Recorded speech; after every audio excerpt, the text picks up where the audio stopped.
ఒక జాతి అంతరించిపోయే చివరి అంచున ఉంది. ఒక తెగ దాదాపుగా తుడిచిపెట్టుకుపోయింది. విచిత్రమేంటంటే దీనికి కారణం వాళ్లే.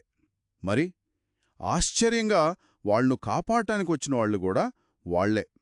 కాని వాళ్లు ఎంచుకున్న మార్గాలు మాత్రం చాలా తీవ్రమైనవి, ఊహకు కూడా అందనివే. సరే, ఈరోజు మనం న్యాయాధిపతుల పుస్తకం ఉంది కదా, దానిలోని చివరి అధ్యాయం నుండి వచ్చిన ఒక కథను లోతుగా చూద్దాం. ఇది ఇజ్రాయెల్లోని బెన్యామీను గోత్రం ఎలా పునరుద్ధరించబడింది అనే కథ. ఒక సమస్యను పరిష్కరించడానికి వాళ్లు చేసిన ప్రమాణాలు, ఆ ఉచ్చువంచి బయటపడ్డానికి వాళ్లు పన్నిన వ్యూహాలు, వాటి గురించి మాట్లాడుకుందాం. అవును, ఇక్కడ మనం గమనించాల్సింది కేవలం వాళ్ల చర్యలు కాదు, ఆ చర్యలకు దారితీసిన నాయకత్వ లోపం. ఈ కథలో మనం చూసేది ఒక తెగను కాపాడే ప్రయత్నం మాత్రమే కాదు, ఇది ప్రమాణాలు, పశ్చాత్తాపం, నైతికత మధ్య జరిగిన ఒక పెద్ద సంఘర్షణ. రాజులేని ఆ కాలంలో సమాజమే తనకు తాను రాజుగా మారి ఎంత ప్రమాదకరమైన నిర్ణయాలు తీసుకుంటుందో చెప్పడానికి ఇదొక కేస్ స్టడీ లాంటిదనమాట. ఆసక్తికరంగా ఉంది. అంటే ఈ కథలో జరిగే ప్రతి సంఘటన వెనుక రాజు లేకపోవటమనే అంశం ప్రభావం చూపిస్తుందంటారు. సరే, కథలోకి వెళ్దాం. కథ బేతెల్లో మొదలవుతుంది. ఇశ్రాయేలీలందరూ దేవుని ముందు కూర్చుని సాయంత్రం వరకు కన్నీళ్లు పెట్టుకుంటున్నారు. ఎందుకంటే అంతర్యుద్ధంలో వాళ్ల సోదరగోత్రమైన బెన్యామీను దాదాపుగా నాశనమైంది. ఇప్పుడు మిగిలింది కేవలం కొద్ది వందల మంది పురుషులు మాత్రమే. వాళ్లకు భార్యలు లేరు. అంటే ఆ గోత్రం భవిష్యత్తు ప్రశ్నార్థకంలో పడింది. అవును, ఇక్కడే అసలు సమస్య మొదలవుతోంది. వాళ్ల పశ్చాత్తాపానికి, పరిష్కారానికి మధ్య వాళ్లే ఒక అడ్డుగోడ కట్టుకున్నారు.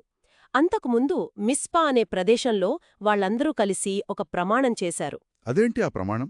మనలో ఎవ్వరూ మన కూతురిని బెన్యామీనీయుడికి ఇచ్చి పెళ్లి చెయ్యకూడదు అని. చూడండి, మిస్పా అనేది అప్పట్లో వాళ్లకొక జాతీయ సమావేశ స్థలంలాంటిది. అక్కడ దేవుని పేరుమీద చేసే ప్రమాణాలకు అస్సలు తిరుగులేదు. అందుకే వాళ్లు అంతలా ఇరుక్కుపోయారు. కోపంలో, ఆవేశంలో చేసిన ఆ ప్రమాణం ఇప్పుడు వాళ్ల మెడకు చుట్టుకుంది అనమాట.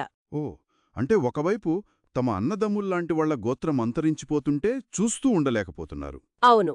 మరోవైపు దేవుని పేరిట చేసిన ప్రమాణాన్ని మీరలేకపోతున్నారు. ఇది చాలా పెద్ద ధర్మసంకటం గదా. వాళ్లు ఏడవడంలో ఆశ్చర్యం లేదు. మరి ఈ ఉచ్చులోంచి బయటపడటానికి ఏం చేశారు? ఇక్కడే వాళ్ల ఆలోచనా విధానం ఎంత వక్రంగా ఉందో మనకు అర్థమవుతుంది. ఒక ప్రమాణాన్ని మీరలేరు కాబట్టి ఆ సమస్యను పరిష్కరించడానికి వాళ్లు మరో ప్రమాణాన్ని ఒక ఆయుధంగా వాడుకున్నారు. మరో ప్రమాణమా? అదేంటి? అవును, అదే మిస్పా సమావేశంలో వాళ్లు ఇంకో ప్రమాణం కూడా చేశారు. ఇజ్రాయేలు గోత్రాలన్నిటిలో ఈ సమావేశానికి రాని వాళ్లకు ఖచ్చితంగా మరణశిక్ష విధించాలి అని. ఇది వాళ్ల వ్యూహంలో మొదటి మెట్టు. ఇప్పుడు లెక్కలు తీస్తే యాబేష్ గిలాదు అనే పట్టణం నుండి ఒక్కరు కూడా ఆ సమావేశానికి రాలేదని తేలింది. ఒక్క నిమిషం. కేవలం ఒక మీటింగ్కు రాలేదన్న కారణంతో ఒక ఊరి మొత్తాన్ని చంపేయాలని నిర్ణయించుకున్నారా? ఇది చాలా చాలా తీవ్రంగా ఉంది. ఒక ఆజ్ఞ జారీ చేశారు. 12,000 మందా? అవును. మీరు యాబేష్ గిలాదుకు వెళ్ళి అక్కడున్న వాళ్లందర్నీ, ఆడవాళ్లు, పిల్లలతో సహా చంపేయండి అని. చూడ్డానికి ఇది ఒక ప్రమాణాన్ని నిలబెట్టడంలా కనిపిస్తుంది. కాని దాని వెనుక ఉన్న అసలు ఉద్దేశం వేరు. ఆ అసలు ఉద్దేశం ఏమిటి? ఆ ఆజ్ఞలో ఒక మినహాయింపు ఇచ్చారు. అదే వాళ్ల ప్లాన్ మొత్తం బయటపెడుతుంది. వాళ్లు సైనికులతో ఇలా అన్నారు: అక్కడున్న మగవాళ్లందర్నీ, పెళ్లైన ఆడవాళ్లందర్నీ చంపేయండి. కాని పెళ్లికాని అమ్మాయిలను మాత్రం బ్రతకనివ్వండి. వాళ్ల లక్ష్యం యాబేష్ గిలాదును శిక్షించడం మాత్రమే కాదు, బెన్యామీనీయులకు కావలసిన భార్యలను సేకరించడం కూడా. ఇది ఒక పక్కా ప్రణాళికాబద్ధమైన ఊచకూత. ఇది వింటుంటేనే భయంగా ఉంది. అంటే ఒక ప్రమాణాన్ని నిలబెట్టుకోవడానికి తమ సొంత ప్రజల్నే, ఒక ఊరినే లేకుండా చేశారు. మరి వాళ్ల ప్లాన్ ఫలించిందా? పాక్షికంగా. వాళ్లకు యాబేష్ గిలాదులో పెళ్లికాని 400 మంది అమ్మాయిలు దొరికారు. వాళ్లను రిమ్మోను కొండలో తలదాచుకుంటున్న బెన్యామీనీయుల దగ్గరకు పంపించి పెళ్లిళ్లు చేశారు. కాని సమస్య ఇంకా తీరలేదు. అవును. మిగిలి ఉన్న బెన్యామీనీయుల సంఖ్య ఇంకా ఎక్కువగా ఉంది. ఆ 400 మంది అమ్మాయిలు వాళ్లందరికీ సరిపోలేదు. అంటే ఒక ఊరిని నాశనం చేసినా, 100 మందిని చంపినా వాళ్ల సమస్య పూర్తిగా తీరలేదు. ఆ 400 మంది అమ్మాయిల పరిస్థితేంటి? వాళ్ల కుటుంబాలను చంపి వాళ్లను బలవంతంగా పెళ్లి చేశారు. వాళ్ళు అనుభవించిన మానసిక వేదన ఊహించడానికే కష్టంగా ఉంది. సరే, ఇప్పుడు ఈ మొదటి ప్లాన్ ఫెయిల్ అయింది. ఇప్పుడు ఇశ్రాయేలు పెద్దల మీద ఒత్తిడి మరింత పెరుగుంటుంది కదా. వాళ్ళేం చేశారు? ఇప్పుడు వారు మరింత సృజనాత్మకంగా కాని మరింత నైతికంగా సందేహాస్పదమైన మార్గాన్ని ఆలోచించారు. మొదటి ప్లాన్ ఎంత క్రూరంగా ఉందో రెండో ప్లాన్ అంత జిత్తులమారిగా ఉంటుంది. అదేంటో వినాలనుంది. సమాజ పెద్దలు మళ్లీ సమావేశమయ్యారు. వాళ్ల ముందున్నది ఒకటే లక్ష్యం: బెన్యామీను గోత్రం నిలబడాలి, కాని వాళ్ల ప్రమాణం కూడా నిలబడాలి. అప్పుడు వాళ్లకు షిలోహులో ఏటా జరిగే యెహోవా పండుగ గుర్తొచ్చింది. ఒక్క నిమిషం, ఈ షిలోహు అంటే ఏమిటి? అది ఎందుకంత ముఖ్యమైన ప్రదేశం? షిలోహు ఆ రోజుల్లో ఇశ్రాయేలీల మతపరమైన రాజధానిలాంటిది. దేవుని మందసం అంటే ఆర్క్ ఆఫ్ ది కవెనెంట్ అక్కడే ఉండేది. అందుకే అక్కడ పండుగలు చాలా ఘనంగా, పవిత్రంగా జరిగేవి. అది ఒక సంతోషకరమైన, పవిత్రమైన సందర్భం. కానీ ఇశ్రాయేలు పెద్దలు ఆ పండుగ వాతావరణాన్ని తమ ప్రణాళికకు వేదికగా మార్చుకున్నారా? ఒక పవిత్రమైన పండుగను వాడుకున్నారా? వాళ్ళు బెన్యామీనీలకు ఇచ్చిన సలహా ఏంటి? ఇది వింటే ఆశ్చర్యం వేస్తోంది. వాళ్ళు బెన్యామీనీలతో మీరు వెళ్లి ద్రాక్షతోటలలో దాక్కోండి అని చెప్పారు. ఆ పండుగలో భాగంగా షిలోహుకు చెందిన యువతులు నాట్యం చేయడానికి ఊరి బయటకొస్తారు. వాళ్ళు వచ్చినప్పుడు మీలో ప్రతి ఒక్కడూ ద్రాక్షతోటలలోంచి బయటకొచ్చి నాట్యం చేస్తున్న అమ్మాయిలలో ఒకరిని పట్టుకొని మీ దేశానికి పారిపోండి అని సలహా ఇచ్చారు. ఏంటి, మత పెద్దలే ఒక పవిత్రమైన పండుగలో అమ్మాయిల్ని కిడ్నాప్ చేయమని సలహా ఇవ్వడమా? ఇది నమ్మశక్యంగా లేదు. ఇది వాస్తవానికి ఒక వ్యూహాత్మక కిడ్నాప్ కదా. ఖచ్చితంగా. దీని వెనుక ఉన్న సూక్ష్మాన్ని మనం గమనించాలి. ఇశ్రాయేలీలు తమ కుమార్తెలను బెన్యామీనీలకు ఇవ్వకూడదని ప్రమాణం చేశారు. అంతే. కాని ఇక్కడ వాళ్లు ఇవ్వడం లేదు, బెన్యామీనీలే పట్టుకొని తీసుకువెళ్తున్నారు. ఓ, టెక్నికాలిటీ. అదే. ఇది ఒక రకంగా లాయర్లు చట్టంలోని లుసుగులను వెతికినట్టుంది. ప్రమాణం మేము ఇవ్వము అనుంది. వాళ్లు ఎత్తుకుపోతే మాకు సంబంధం లేదు అని ఒక టెక్నికల్ పాయింట్ పట్టుకున్నారు.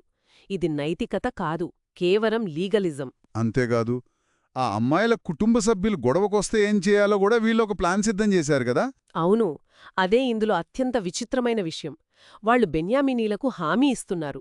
ఆ అమ్మాయిల తండ్రులుగాని అన్నదమ్ములుగాని మీతో వాదించడానికొస్తే మేం వాళ్లతో మాట్లాడతాం. అంటే వీళ్లే మధ్యవర్తిత్వం చేస్తారా? మధ్యవర్తిత్వం కాదు, వాళ్ల తరపున వాదిస్తారట. యుద్ధం వల్ల మాకు ఆడపిల్లలు దొరకలేదు, దయచేసి వీళ్లను మాకు దయచేయండి అని మీ తరపున మేమే వాదిస్తాం. ఈ ఏర్పాటుకు మేమే బాధ్యులం, మీరు ఆందోళన చెందకండి అని భరోసా ఇచ్చారు. అంటే వాళ్లే ఒక కిడ్నాప్ను ప్లాన్ చేసి ఆ తర్వాత కిడ్నాపర్ల తరపున వకాల్తా పుచ్చుకొని వాదిస్తామని కూడా చెబుతున్నారు. ఇది ఎంత విడ్డూరంగా ఉంది. ఒక సామూహిక అపరాధానికే సమాజ పెద్దలే అనుమతిస్తున్నారు. అవును, దీనిని మనం పెద్ద చిత్రంతో ముడిపెట్టి చూస్తే వాళ్ళు బెన్యామీనీయులతో మీరు అపరాధులు కారు, ఎందుకంటే ఈ అమ్మాయిలను మీరు యుద్ధంలో గెలవలేదు, వారి కుటుంబాలు మీకు స్వయంగా ఇవ్వలేదు, కాబట్టి మా ప్రమాణం నిలబడుతుంది, మీ వంశం కూడా నిలబడుతుంది అని ఒక సంక్లిష్టమైన నైతిక వాదనను ముందుకు తెస్తున్నారు. ఇదంతా ఎందుకు జరుగుతోంది అంటే మళ్లీ అదే పాయింట్కి వస్తాం. వాళ్లను సరైన మార్గంలో నడిపించే రాజు లేడు, దాంతో వాళ్ల ఇష్టానుసారంగా ప్రవర్తిస్తున్నారు. సరే, ప్రణాళిక సిద్ధమైంది. బెన్యామీనీలు అలాగే చేశారు. నాట్యమాడుతున్న వారిలో నుండి తమకు కావలసినంతమంది స్త్రీలను పట్టుకుని తమ ప్రాంతానికి తీసుకువెళ్లి పట్టణాలు కట్టుకుని నివసించడం ప్రారంభించారు. కాబట్టి పైకి చూస్తే సమస్య పరిష్కారమైంది. ఒక గోత్రం అంతరించిపోకుండా కాపాడబడింది. అందరూ తమ తమ ఇళ్లకు తిరిగి వెళ్లారు. కథ సుఖాంతమైనట్టేనా? ఉపరితలంపై చూస్తే సుఖాంతమే. ఒక గోత్రం మళ్లీ నిలబడింది. ఇశ్రాయేలులో 12 గోత్రాలు యథావిధిగా ఉన్నాయి. కాని ఈ అధ్యాయం చివరి వాక్యం నిజానికి న్యాయాధిపతుల పుస్తకం మొత్తానికి చివరి వాక్యం ఈ మొత్తం కథకు అసలైన ముగింపునిస్తుంది. అదేంటంటే, ఆ దినములలో ఇశ్రాయేలీలకు రాజులేడు, ప్రతివాడును తన ఇష్టానుసారముగా ప్రవర్తించుచూవచ్చెను. ఈ చివరి వాక్యం వింటుంటే ఈ కథ మొత్తం ఒక నైతిక విఫలమని రచయిత చెప్పకనే చెబుతున్నట్టనిపిస్తోంది. వాళ్లు తమ గోత్రాన్ని కాపాడుకున్నా తమ ఆత్మను కోల్పోయారనంటారా? ఖచ్చితంగా. ఆ వాక్యం ఈ మొత్తం కథకు ఒక తీర్పులాంటిది. ఇది ఒక విజయం కాదు, ఒక వైఫల్యానికి నిదర్శనం. ఒక సరైన నాయకత్వం, ఒక స్పష్టమైన నైతిక దిక్సూచి లేనప్పుడు ఒక సమాజం తమ సమస్యలను పరిష్కరించుకోవడానికి ఎంతటి తీవ్రమైన ప్రమాదకరమైన మార్గాలను ఎంచుకుంటుందో చెప్పడానికి ఈ కథలోక ఉదాహరణ. యాబేష్ గిలాదు ప్రజల ఊచకోత, షిలోహులో జరిగిన అపహరణ ఇవన్నీ సరైన మార్గదర్శకత్వం లేని సమాజపు అస్తవ్యస్తతకు చిహ్నాలు. సో దీని నుండి మనం నేర్చుకోవాల్సిన పాఠం ఏమిటి? ఒక గోత్రాన్ని కాపాడటానికి ఒక ఊరిని నాశనం చేయడం, ఒక పండుగ వాతావరణాన్ని భయానకంగా మార్చడం, ఇవన్నీ చూస్తే ఇది వాళ్ళ ఐక్యతకు నిదర్శనమా లేక నైతిక పతనానికి సంకేతమా? బహుశా రెండూనేమో. ఒకవైపు తమ సోదర గోత్రం నాశనం కాకూడదనే తపన కనిపిస్తోంది. వారు పశ్చాత్తాపపడ్డారు, ఏడ్చారు, పరిష్కారం కోసం తీవ్రంగా ప్రయత్నించారు. ఇది వారిలో ఉన్న ఐక్యతాభావాన్ని చూపిస్తోంది. కాని మరోవైపు వారి ఎంచుకున్న మార్గాలు వారి నైతిక దివాళాకోరతనాన్ని చూపిస్తాయి. వారు చేసిన ప్రమాణాలకు వారే బంధీలయ్యారు. ఒక తప్పును సరిదిద్దడానికి మరో 2 పెద్ద తప్పులు చేశారు. కాని వాళ్ల కోణంలోంచి చూస్తే వాళ్ల ముందున్నవి రెండే దారులు: గోత్రం అంతరించిపోవడం లేదా ఈ కఠినమైన మార్గం. బహుశా వాళ్ళు తక్కువ చెడును ఎంచుకున్నారేమో. అదొక మంచి ప్రశ్న. కాని నిజంగాది తక్కువ చెడా? లేక ఒక కఠినమైన నైతిక నిర్ణయం తీసుకోవడానికి బదులుగా హింసతో కూడిన సులభమైన మార్గాన్ని ఎంచుకున్నారా? చూడండి, వాళ్ళు తమ ప్రమాణాన్ని మీరడమనే నైతిక సవాలును ఎదుర్కోలేక దాని చుట్టూ తిరుగుతూ 100 మంది అమాయకుల జీవితాలతో ఆడుకున్నారు.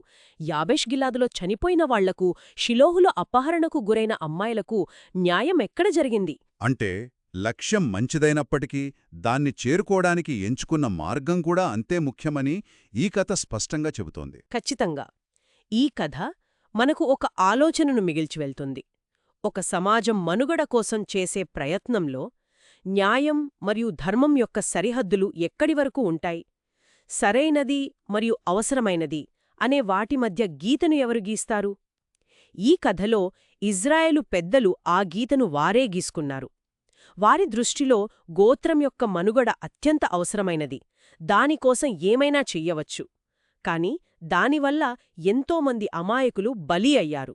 చివరికి మనకు మిగిలే ప్రశ్న ఒక్కటే అనిపిస్తోంది: మనం పెట్టుకున్న రూల్స్ ముఖ్యమా, మనుషులు ముఖ్యమా? ఆ రెండింటి మధ్య నలిగిపోయినప్పుడు ఏది కరెక్ట్ అని ఎలా తెలుస్తుంది? అదే ఈ అధ్యాయం మన ముందు ఉంచే అతిపెద్ద తాత్విక ప్రశ్న. బహుశా సరి అయిన నాయకత్వం ఉంటే దయా మరియు జ్ఞానంతో కూడిన భిన్నమైన పరిష్కారం లభించేదేమో. ఆ నాయకత్వం లేకపోవడమే ఆనాటి విషాదం. మరియు ఆ పుస్తకం మనకు ఇచ్చే చివరి హెచ్చరిక కూడా అదే. ఒక నియమం లేదా ప్రమాణం, అది ఎంత పవిత్రమైనదైనా సరే, అది మానవత్వాన్ని నాశనం చేసే ఆయుధంగా మారకూడదు.